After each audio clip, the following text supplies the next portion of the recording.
Dobro večer, cenjene gledalke, spoštovani gledalci. Moje ime je Aljuš Pertinač, do parlamentarnih volitev je samo še 19 dni, vi pa spremljate najbolj politično korektno oddajo slovenskih televizij. Slovenska politika je včasih nenavadna, da ne rečem čudna. Ena takih stvari je na nek način vsiljen diskurs, da na teh volitvah praktično odločamo med Janezom Janšo in Niko Kovač. Kar seveda prvič ni res in drugič sploh ni krivda Janše, ampak predvsem koalicije KUL, vse bolj pa tudi problem Roberta Goloba. Če pa že vztrajate, če moram izbirati med Niko in Janezom, potem raje izberem Janšo. Mirno. Sedaj pa se lotimo 107. oddaje jubilejne 5. sezone Faktorja na TV3. Resnica boli, komentarji še bolj. Danes bomo za vas komentirali: Ljubljana je ali ni metropola? Kako centralizirana je Slovenija? Slovenija je centralizirana država, poslušamo, v resnici celo vidimo praktično vsak dan. Ali je temu res tako in kako decentralizirati Slovenijo, bomo vprašali naša posebna gosta. Dr. Mitjo Slavinca iz Povežimo Slovenijo in Uroša Prikla iz Socialnih demokratov. Dr. Slavinec, gospod Prikl, dobrodošla. Dober večer. Dober večer. Dober večer obema. Zdaj, mi smo nekako vsi trije v istem položaju, ne? Namreč vozimo se na delo v Ljubljano, ne? Pa me zdaj zanima ta vajina izkušnja praktično vsakodnevne. Vem, da ni čisto vsak dan tako, mogoče pri obeh, ampak večino časa pa. Kako se vama to zdi? Je ta čas poti na delo in iz dela v Ljubljano pa iz Ljubljane, je to najprijetnejši čas ali je vseeno bolj prijeten tisti čas, ko ste tukaj v službi? Mogoče vi, dr. Slavinec, začnete. Pa sigurno je prijetnejša tista polovica, ko se z Ljubljane vračam domov, kot pa ko prihajam sem, ampak si zapomnim ta čas recimo z kakšnimi telefonskimi pogovori, na srečo inštalacije zdaj to omogočajo tudi na varen način in kakšen razmislek, če pa je kakšen opomnik, sem se ga pa navadil narediti na diktafon, tako da poskušam izkoristiti ta čas. In Ljubljana sigurno je metropola, je zelo lepa metropola, ampak je tako lepa predvsem zaradi okolice Ljubljane in preostalega dela Slovenije. Bila bi pa še lepša metropola, če bi tudi preostali del Slovenije bil deležen malo več podpore. Ok, ste začeli kar, bi rekel, v skladu s tem, kar mi je všeč. Uroš, kako pa je pri vas s temi migracijami? Zdaj, če sem vprašan, kje mi je najlepše, seveda mi je najprijetnejši čas doma, v mojem Mariboru, z družino, z otrokom, ženo. Je pa seveda res, ne, da dnevno pač hodim v službo, sicer se ne vozim vsak dan, če sem odkrit, ne. Iskreno bi si želel, če se malo pošalim, da to službo dam na kolesa in jo prenesem v Mariboru, potem bi bilo to idealno, seveda pa idealnosti v življenju ni, tako da sem seveda primoran iti v Ljubljano. Seveda je to izguba časa, marsikaj bi se dalo decentralizirati, marsikakšno državno inštitucijo, marsikakšno ministrstvo v končni fazi bi se dalo prenesti v druge konce Slovenije, tudi ali pa predvsem v Maribor, ki je bil in ostaja štajerska metropola. Če pa me sprašujete o našem glavnem mestu, ali je metropola, jaz bom rekel, je glavno mesto, no. Je glavno mesto. Jaz neke pretirane lepote v Ljubljani, iskreno povedano, ne vidim, za razliko od Maribora, ki je mesto za dušo, ki je mesto, ki mi je všeč, ki ga imam neskončno rad, ne. Ravno iz tega razloga bi se seveda želel, ne, da se ta Slovenija decentralizira, pa seveda ne v smislu, da zdaj pa postane Maribor tisti, ki bo prevzel 90% funkcij in vloge Ljubljane, ampak da se dajo inštitucije, nekaj na Primorsko, nekaj v Prekmurje, ki je mnogokrat tudi zapostavljeno, nekaj seveda na Gorenjsko. Skratka, Slovenija, da zaživi v pravem pomenu besede policentrični razvoj. In prepričan sem, da je to mogoče, prepričan sem, da smo to dobro zapisali v programu SD-ja in da bomo seveda, vkolikor bo posluh, vkolikor bo politična volja, bomo to tudi udejanjili. Ja, zdaj preko 200 tisoč vozil vsak dan, ne, pač migrira v Ljubljano. Jasno je, tukaj je tudi največ, bi rekel, kvalitetnih delovnih mest z najvišjo dodano vrednostjo, tudi najbolje plačanih delovnih mest. Zdaj, vidva nista seveda Ljubljančana, ne, Prekmurec pa Štajerec. Kot vi to vidite zdaj, recimo, ne? A je nuja nekako pač iskati službo pa kruh si v Ljubljani za više, recimo, izobražene ljudi, se tu dosti lažje pride do službe, kot pa recimo tam v lokalnih okoljih, od koder vidva izhajate? Ja, odgovor je nažalost da, ne. To praksa kaže. Gospod Pertinač, vi tudi niste Ljubljančan, ne, in niste doma v Ljubljani, ne, in vidite, oziroma vsi mi vidimo, kakšen promet je zjutraj, ne, na poti v Ljubljano in potem tam okrog 4., pol 5., 5. ure na poti iz Ljubljane ven, proti Gorenjski, proti Primorski, proti Štajerski in tako dalje. Koliko je tu onesnaževanja, koliko je tu verjetnosti, da se zgodijo prometne nesreče, koliko je tukaj nekih neracionalnosti. Če pa bom pod navednicami rekel, razmečeš, torej razporediš določene državne inštitucije, pa še kaj, na različne konce sveta, bo pa ta promet večsmerno tekel, ne? Ne bo zjutraj gužva v Ljubljano in popoldan iz Ljubljane. In to je tudi predpogoj, to je osnova za to, da se mesta, kot so Maribor, Celj, da ne naštevam vseh teh mest, regijskih središč, da se razvijajo v pravem pomenu besede in postanejo nosilci razvoja. In bomo vsi zadovoljni, ne? Zdaj, doktor Slavinec, ja, izvolite, ste hoteli kaj dodati, izvolite. Zagotovo je dnevnih migracij veliko, ampak bolj ali manj je pri vseh državah to tako. Rešitev, ki bi jo kazalo ponovno razmisliti in seveda tudi podpreti, je bolj učinkovit, recimo železniški potniški promet, saj te stvari v svetu niso takšna strašna stvar, se vozijo tudi po 1 uro v službo in nazaj, in tudi, kar se ekologije tiče, je to zagotovo primernejše, ampak če se spomnim zdaj vlaka iz Murske Sobote do Ljubljane pa nazaj, v eno smer je to malo manj kot 4 ure po voznem redu in malo več, ko se vlak dejansko pelje. In tukaj sigurno je priložnost Slovenije in decentralizacija ni samo na tem področju, da bi se službe decentralizirale, ker določene vemo, kaj so v vseh družbah v glavnem mestu, ampak da se omogoči eno, da so te migracije bolj prijazne do ljudi, drugo pa seveda, da se tista delovna mesta in tiste službe, ki se jih pa da decentralizirati, in teh je veliko več, kot jih je trenutno dejansko takšnih, se omogočijo, da se dela nadaljavo. Korona, jaz zmeraj pravim, vsaka slaba stvar je za nekaj dobro, nas je naučila, kako se to lahko nadaljavo izvaja, ali pa seveda, da se naredijo spodbude za gospodarske družbe, pa seveda tudi za kmetije, da na tistih področjih, kjer so ti pogoji, lahko bolje uspevajo. Zdaj, doktor Slavinec, vi ste državni sekretar na Ministrstvu za izobraževanje, znanost in šport. Prej ste rekli na začetku, ne, da med vožnjo že zaradi ker to tehnologija omogoča, lahko upravljate telefonske klice pa to. Pa me zanima, recimo, če bi del resorja, ta del, ki ga vi nekako vodite, ne, za visoko šolstvo in znanost, preselili v Mursko Soboto. Kaj bi to recimo zahtevalo? Bi bilo to možno? Teoretično, kako bi pol proces dela recimo potekal? Vi imate zdaj praktične izkušnje, lahko to poveste iz prve roke. Ker je volja, tam je tudi pot, zagotovo, ne? Ampak se ne gre samo toliko za ministrstvo kot tako. Jaz izpostavljam, da imamo v Sloveniji recimo 17 javnih raziskovalnih inštitutov, do prejšnjega tedna smo jih imeli 16, od tega jih je 15 v Ljubljani in samo eden je bil v Kopru. Sedaj je ustanovljen v Novem mestu in to pač nekateri ne razumejo. Kako pomembno je, da lahko daš tudi možnost za razvoj izven glavnega centra. In ne samo, da ga lahko daš, je tudi več kot nujno in potrebno. Saj, če nimaš nekih takih pogojev, potem seveda tudi objektivno ne moreš sodelovati, ne moreš se razvijati, ne moreš biti konkurenčen, ne. Morda je aktualna primerjava, da je to isto, kot če daš z A ekipo Olimpije igrati mladinsko ekipo nogometnega kluba Mura. So lahko še tako dobri, ampak če nimajo pogojev, to ni primerljivo in ne morejo se razvijati.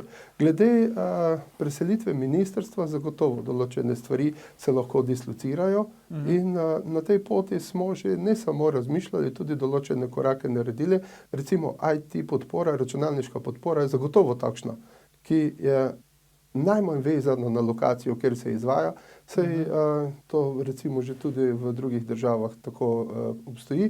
In kaj se s tem zgodi? Tiste preomenjene, dobre službe, dobro plačane službe, velika dodana vrednost, tisto več ni vezano na center, na prestolnico, ampak se lahko izvajajo od koderkoli. In s tem seveda tudi dodaten impuls, dodatna spodbuda okoljem izven Ljubljane. Uroš, kako je pri vas? Ne? Tudi vi imate izkušnje, vi ste poslanec, tudi imate izkušnje z Ministrstva za delo, družino, socialne zadeve, enake možnosti. Bi se dalo kaj predstaviti recimo iz Ljubljane kam drugam? Absolutno bi se dalo. Zdaj ne bi rad tukaj izvenel kot tisti, ki najbolj štarta, ki najbolj nabija Ljubljano, ne? Ja. Čeprav je to nekako po defaultu za nas Mariborčane značilno, pa ne vidim tukaj nič slabega. Ne? Jaz Ljubljani ne oporekam funkcije glavnega mesta z nekaterimi beneficiji, ki jih kot glavno mesto torej mora imeti, ne? Ampak da pa je čisto vse skoncentrirano v Ljubljani, ne? Pa da so vse primerljive službe neprimerno boljše plačene v Ljubljani in da se razvoj v Ljubljani nekajkrat hitreje odvija kot pa v drugih koncih Slovenije, to pa je neokusno, veste, ne? In morda zato, ker je, veste, vedno je najtežje biti drugi, ne? In Maribor je po velikosti, ampak samo po velikosti drugo mesto v Sloveniji, sicer je v vseh drugih aspektih prvo mesto v Sloveniji. Mičo je prej omenil nogomet, ne? Ja. Veste, Ljubljana nikoli ne bo dosegla. Najpomembnejša postranska stvar. Najpomembnejša postranska stvar, pa ne samo pri nas, ampak v svetu. Mislim, dejstvo je, zdaj v dejstvih se dajmo pogovarjati, Ljubljana nikoli ne bo dosegla renomeja nogometa v Mariboru in tukaj ni pik, ampak je klicaj. Pa da gremo zdaj k tem čisto operativnim zadevam. Ampak oprostite, Uroš, predno gremo k operativnim zadevam, predlagam, da si vzamemo krajši premor. Tako da ne namujiti gledalke, gledalci, se vrnemo po oglasih, ko nadaljujemo s komentiranjem, ali je Slovenija preveč centralizirana in zakaj. Ostanite.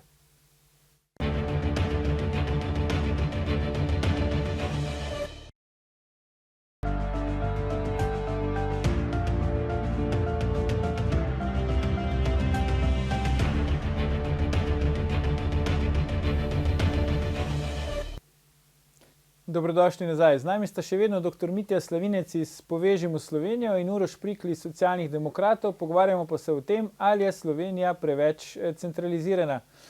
Uroš, predno smo šli na oglase, ste ostali ravno tam, kjer ste nam razlagali, da je Maribor drugi samo po velikosti, v Sloveniji vsem ostalem je pa prvi, in ste šli na neke faktorje. Izvolite, nadaljujte.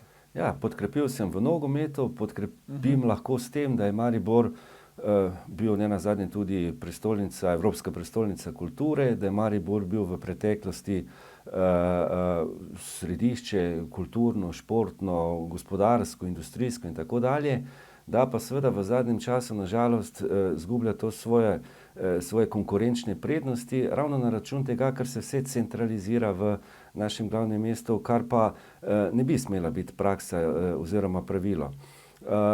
Rekel sem in potem smo prekinili z reklamnim blokom, da bi seveda morali čisto praktično iti konkretno v določene spremembe na tem področju in jaz bom zelo konkreten.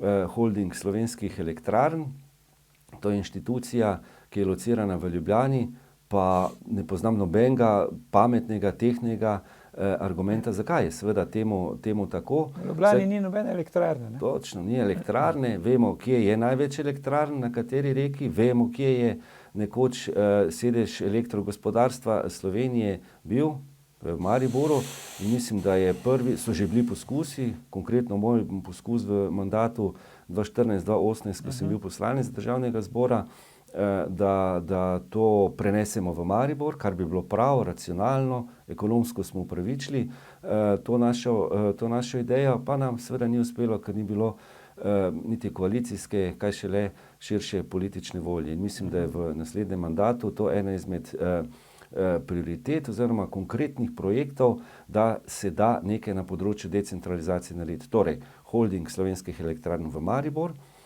bo se pač nekaj 10, nekaj 100 zaposlenih vozilo pač proti Mariboru in bodo majčkeno večjo gnečo naredili na mariborskih vpadnicah, ne pa na ljubljanskih oziroma jih razbremenili.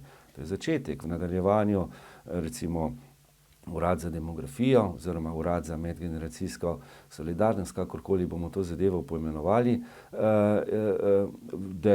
torej kakšno ministrstvo, še kakšno drugo inštitucijo, ampak korak po korak in mislim, da bomo potem na dobri poti, da to našo Slovenijo decentraliziramo in jo naredimo razvojno uspešno. Zdaj, da tega do zdaj ni bilo... Če samo lahko dodam, recimo, saj pošta je lep primer, da tudi fajn funkcionira, čeprav je sedež v Mariboru. Poudarjam pa, da imamo v sleherni regiji v Sloveniji nekaj, po čemer se odlikuje, po čem je dobra, kot recimo Murska Sobota, kot pomurska prestolnica. Zagotovo je treba tukaj žitnici Slovenije dati to priložnost, pa še kakšno drugo. In v vsaki regiji je treba poiskati tisto, kjer smo, po čem se odlikuje. In na ta način bomo Slovenijo lahko povezali z Ljubljano, tako da bomo imeli posamezne centre in zagotovo bo to pripomoglo. Zakaj bo pripomoglo k razvoju celotne Slovenije? Zato, ker bomo v večji meri lahko izkoristili vse potenciale, ki jih Slovenija ima, sedaj pa marsikateri ostanejo, zato ker pač ljudje se ne odločijo za to, da bi se vozili v Ljubljano, da bi se vozili na delovno mesto vsak dan tako daleč in nazaj, ali se pa preselili, sploh z družino, vkolikor je to vezano na otroke, šolanje njihovo. In marsikateri potencial kadrovski, pa tudi siceršnji, ostane neizkoriščen. In to za Slovenijo kot celotno ni dobro. Zaradi tega jaz vidim, da je decentralizacija v vsakem primeru lahko koristna. Lahko še samo eno misel? Ja, lahko, seveda. Ja. Pri nas niso nobene misli prepovedane, samo vsak odgovarja za tisto, kar izreče. Ok, hvala lepa. Glede, nekaj samo moramo paziti tukaj. Leta nazaj se je v Celje, se je prenesel sedež Darsa. Ja, ampak samo sedež. Zato sem rekel sedež, da ne bi slučajno prenašali kakšne državne inštitucije samo z poštnim nabiralničkom in nenabiralnikom in pa samo fiktivno formalno sedež. Ko bomo, verjemite, da bomo, socialdemokrati bomo stali za temi svojimi idejami, ki jih znamo tudi argumentirati, bomo začeli prenašati in bomo v pravem pomenu besede prenašali, da bo tudi ta stvar zaživela v Mariboru in kakšna inštitucija tudi v drugem slovenskem mestu in bo to nekako gonilo razvoj. Nikakor pa ne smemo dopustiti to, da nam nekaj dajo, da nam nekaj vržejo, eno majhno kost, evo tu imate, v pravem pomenu se je potrebno iti decentralizacije. Nenazadnje, pa se zdaj ne bom več vračal na nogomet, se je dokazalo, nenazadnje tudi Mura je bila prvak, tudi Celje, Maribor pa verižni prvak. Torej se da tudi delati super stvari, evropsko primerljive, uspešne, šampionske, tudi kje drugje, kot pa v Ljubljani in predvsem v Mariboru. Absolutno se da, ampak tole me zanima. Vse te poskusi, kot ste že vi rekli, gospod Prikl, pa tudi vi, doktor Slavinec, so bili že prej selitev in tako naprej, da bi se kaj preselilo izven Ljubljane, pa niso bili uspešni. Zdaj je to težava, da je zmerom pač, ne vem, mogoče je bilo premalo poslancev iz Maribora ali pa premalo poslancev iz Prekmurja. Je to problem, da se vsi strinjamo, razen mogoče kdo v Ljubljani, da bi se morale stvari seliti iz Ljubljane, ne moramo se pa potem zediniti, kam bi se kaj selilo. Veste, kako mi rečemo v Mariboru, mnogo od kolegov in kolegic, mnogo poslancev je bilo tudi špilferderberjev. Veste, mnogi so takšni, ko pridejo do Trojan, preko Trojan se zapeljajo, pa pozabijo, odkot so prišli. Jaz tega nikoli nisem pozabil, vedno nosim Maribor v srcu, pa ne samo v srcu. Tudi probam in res iskreno prizadevam, kaj za Maribor narediti. Nekateri pač ne. Jaz se nikoli nisem in se ne bom uklonil neki centralistični politični volji, ki je, hvala Bogu, v SD-ju seveda ni, ker razmišljamo, da je Slovenija lahko uspešna le, če bo decentralizirana. In te svoje ideje ne vidim nobenega razloga, da jih ne bi udejanili. znamo jih tudi argumentirati ekonomsko, če govorimo o holdingu slovenskih elektrarn, pa še kakšne druge inštituciji in upravičiti, da se sili. Ne bomo pa šli, bom rekel, z grlom v jagode in nekaj forsirali, nekaj sili za vsako ceno, samo da bo. Ne, mora biti argumentirana zadeva, mora biti, kot se temu reče, vodo in potem ne vidim razloga, da temu ne je bilo tako. Ni bilo enostavno politične volje, nekateri so pozabili, da pač prihajajo iz Maribora in iz drugih koncev Slovenije in nam seveda ni uspelo. Nekaj smo se naučili in bomo ponovili vajo. Tukaj se z Urošem lahko popolnoma strinjam, ne? Da in tudi v programu Povežimo Slovenijo je decentralizacija na prvem in najpomembnejšem mestu, pa ni samo v programu za naprej, to lahko pokažemo že sedaj tudi z dosedanjim delovanjem, kar se mi zdi najbolj pomembno in prav to je tisto, kar ljudi lahko prepriča.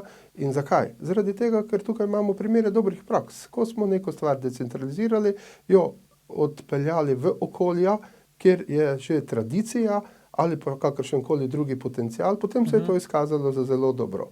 Glede janičarjev, kot jaz pravim tistim, kot je Uroš za Špilferderbe rekel, ne, to pa ja, seveda, ne, če kaj, mi pa tega res nihče ne bo mogel očitati, ker nikoli nisem pozabil, odkot sem doma. Opozarjam pa, da v državnem zboru poslanci sami niso odločevalci glede tega, kje bo kakšen sedež, je tam, ker to je zakonodajno telo. Odločevalci so v večji meri na ministrstvih in tam je pomembno prepričati, da je dobro kakšno stvar, vsaj z dislociranimi uradi začeti seliti po Sloveniji. To je prva stvar. Druga stvar pa seveda gospodarske družbe, ki se sledujejo svoj gospodarski interes in tiste z definiranim lastništvom s temu seveda tudi zelo dobro sledijo. Imamo zelo veliko podjetij, ki so po celotni Sloveniji razpršene. Tiste, ki so pa v državni lasti, pa seveda kaže spodbuditi k temu zgledu, da je koristno, vkolikor so razpršene po celotni Sloveniji, da to ni dobro samo za državo kot tako, ampak seveda tudi za njihovo poslovanje. Veste, en pregovor, spoznam dosti pregovorov, ne? Zdaj sem se spomnil enega, ne? Ketna oziroma veriga je toliko močna, koliko je močen njen najšibkejši člen, ne?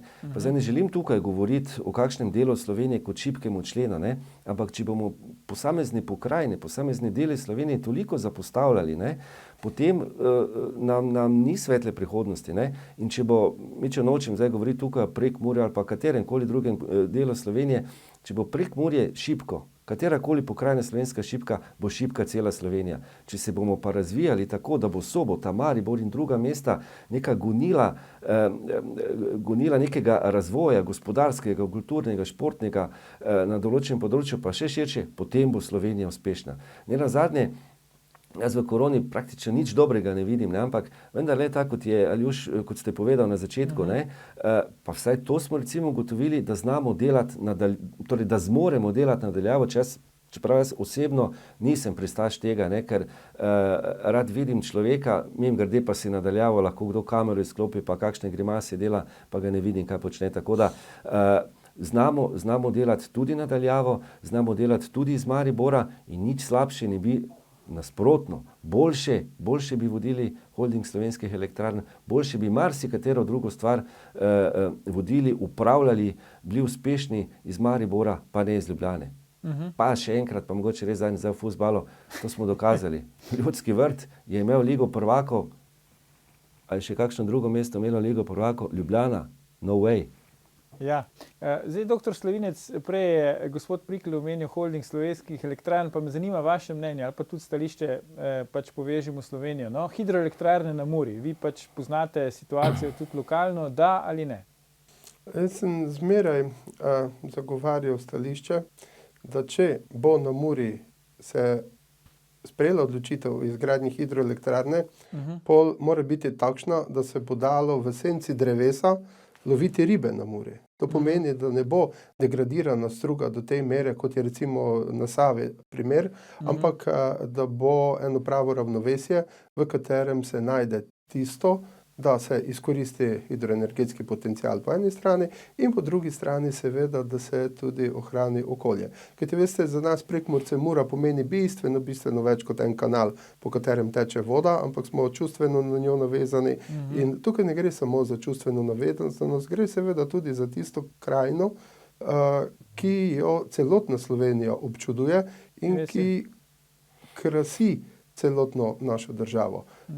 Opozarjam pa, da v Prekmurju, Pomurju imamo 3 sorte vode. Tekočo smo zdaj rekli, pol imamo kislo vodo, torej radensko, ki je prav tako eden izmed potencialov, in pa seveda toplo vodo, vročo vodo spodaj, ki jo je prav tako treba dodatno še bolj izkoriščati. Zakaj tega ni tako do sedaj bilo, pa sigurno kaže razmisliti tudi, zakaj so dajatve, koncesije, ki jih morajo tisti, ki to izkoriščajo, tako visoke. Sem se dostikrat pohecal, da če bi v Ljubljani bila termalna voda spodaj, bi zadevo bistveno bolj razumeli in tudi lažje našli ravnovesje med tem, koliko je treba tistim, ki to izkoriščajo, plačati koncesijo v zameno, da lahko izkoristimo. Seveda reinjekcijsko po potrebi, ampak tukaj je res velik toplotni potencial, ki tam spi kot speča trnulčica, upam, da jo bomo čim prej zbudili in da jo bomo zbudili na način, da bo to seveda tudi ekonomsko upravičeno, ne samo zaradi tega, ker je pač eden izmed virov, ki jih uporabljamo marsikdaj, tudi čeprav so dražji, ob subvencijah, da pač zmanjšujemo recimo ogljični odtis ali kaj takega. Tukaj v primeri termalne vode se da doseči tudi na način, da bo ekonomsko upravičeno, da ne bo dražje od recimo nafte, plina in energentov, od katerih pa vidimo, da smo dokaj odvisni od tujih dobaviteljev. No, eden izmed pogojev decentralizacije je verjetno tudi ustrezna infrastruktura, ne? Recimo ta v Ljubljani večinoma je, drugje mogoče ni. Zdaj, kako za to poskrbeti, če vemo, ne, da je donos na investicije recimo v Prekmurju tudi 7-krat nižji kot v Ljubljani. Se pravi, kako zbuditi te investicije, kako zgraditi to ustrezno infrastrukturo, ki bi sploh ustvarila pogoje za neko decentralizacijo? Dobro, da je infrastruktura v slabšem položaju nekje na, bom rekel, pod navednicami periferiji oziroma izven Ljubljane, to je posledica ravno tega, o čemer smo prej govorili, da je vse skoncentrirano v Ljubljano, da je tukaj razvoj šel neprimerno hitreje, v ostalih delih Slovenije pa je zaostajal. Ampak tudi v ostalih delih Slovenije nismo brez infrastrukture, nismo brez kapacitet prostorskih, da umestimo kakšno inštitucijo, da umestimo kakšno dejavnost. Ne.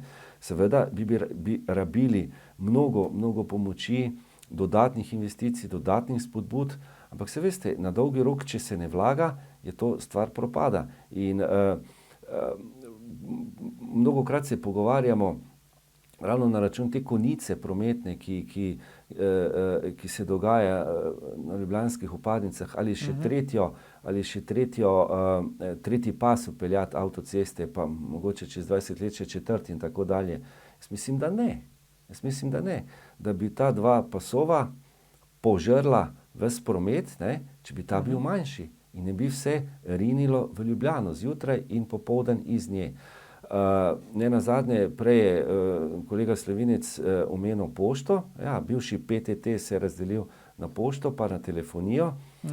Izjemno prav je seveda bilo takrat, da je vsaj en del, torej pošta ostala v Mariboru, ne? Čeprav je bila predvidena na propad, ker je pač zadeva bila mnogo bolj prosperitivna na področju telefonije, ampak vendarle ta pošta je našla tudi neke nove tržne niše, se je razvijala in danes imamo najmodernejši logistični center v pošti v Mariboru. Nenazadnje nismo menili, Maribor je univerzitetno mesto, torej je primerljivo z Ljubljano, tudi z obalo,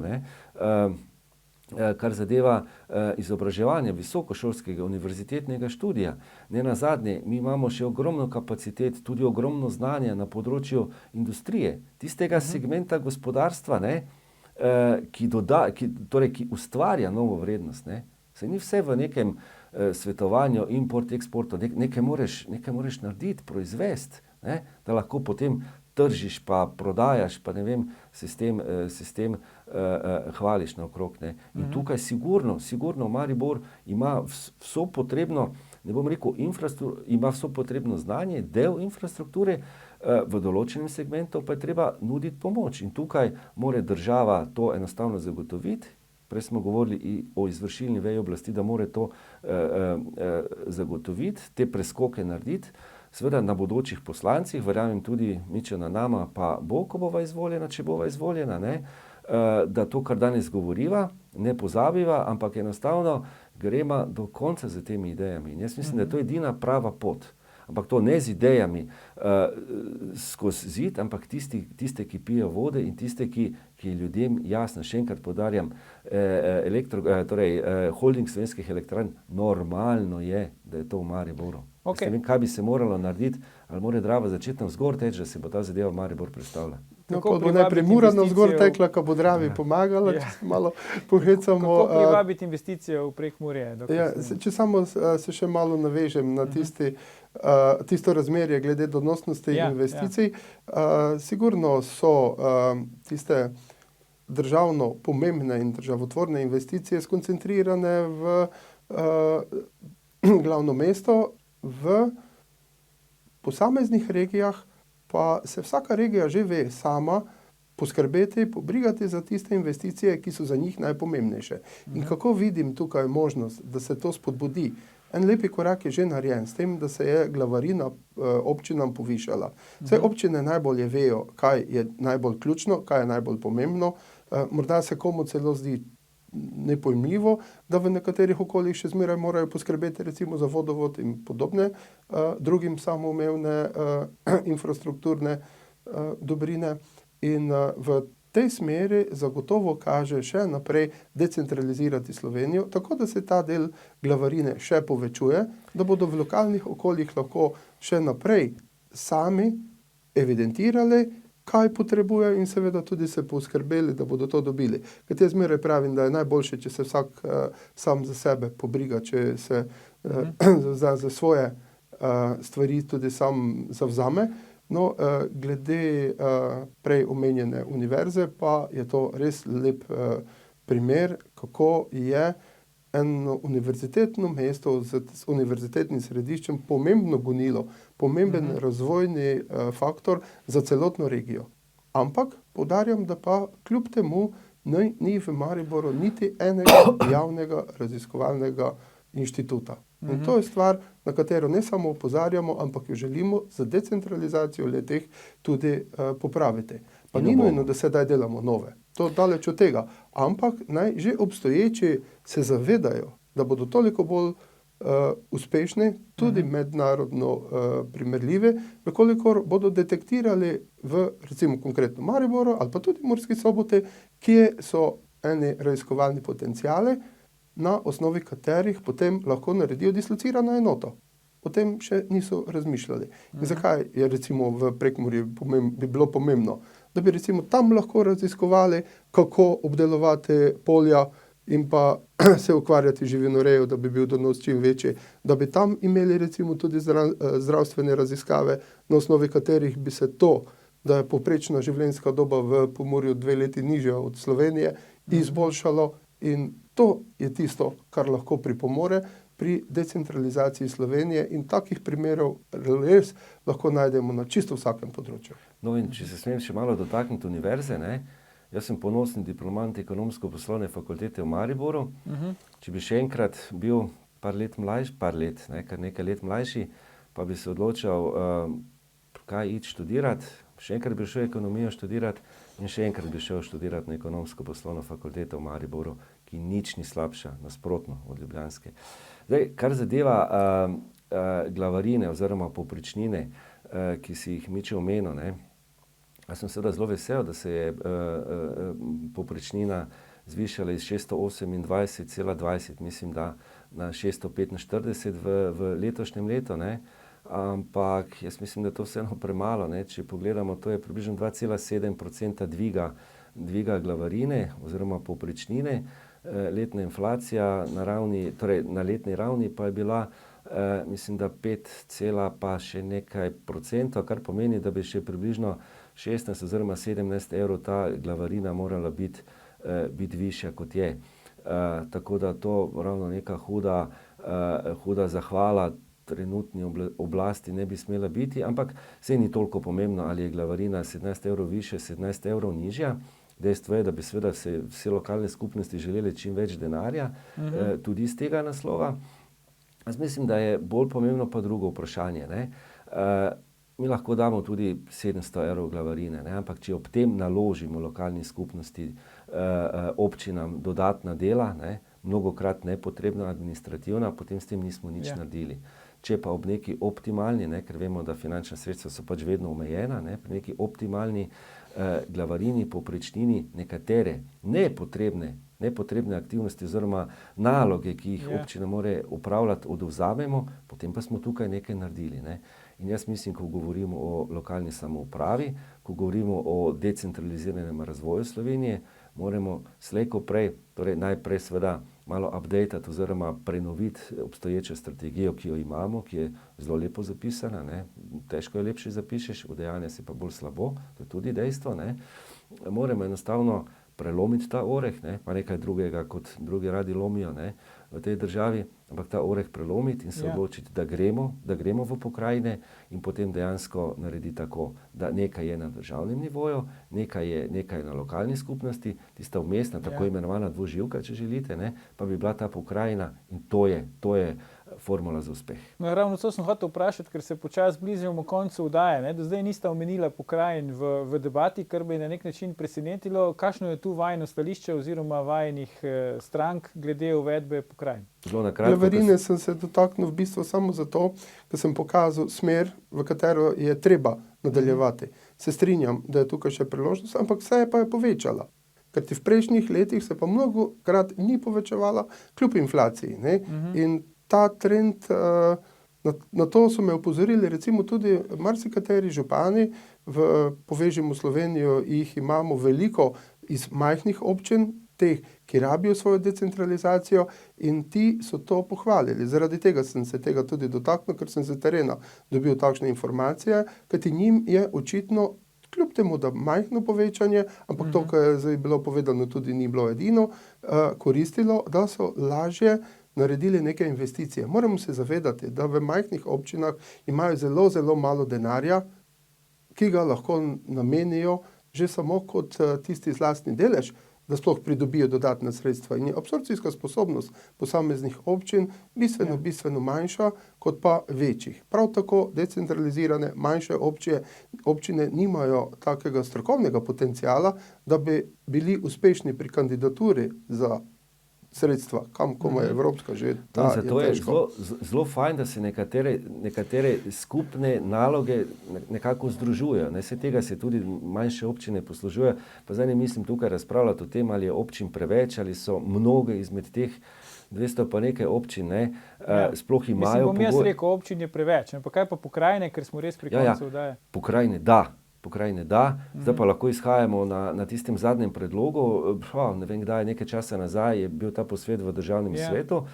Mislim, da je izhodišče bilo 10 pokrajin z posebnim statusom Ljubljane in Maribora, seveda, ne, ki bi pač opravljala neko bom rekel, povezovalno vlogo tukaj, poseben status bi bil. Jaz mislim, da to, ne vem, če je to idealna rešitev, ampak je pa ena osnova, na kateri je treba graditi. Zdaj pa, če bo ena pokrajina več, ena pokrajina manj, da bo Maribor dobil večjo vlogo, večji pomen, je, bom rekel, izvedenega pomena, ampak treba se začeti pogovarjati na čem. Mislim, da je to dobra platforma. Predlagam, da se po volitvah, seveda vam želimo obema srečno na volitvah, ko boste izvoljena v parlament, spet dobimo na to temo, pa takrat, če kakšno besedo več rečemo v številu pokrajin pa sedežih, pa to vse veste, to so potem tiste najbolj vroče podrobnosti. Za danes pa dr. Mitja Slavinec iz Povežimo Slovenijo in gospod Uroš Prikl iz Socialnih demokratov.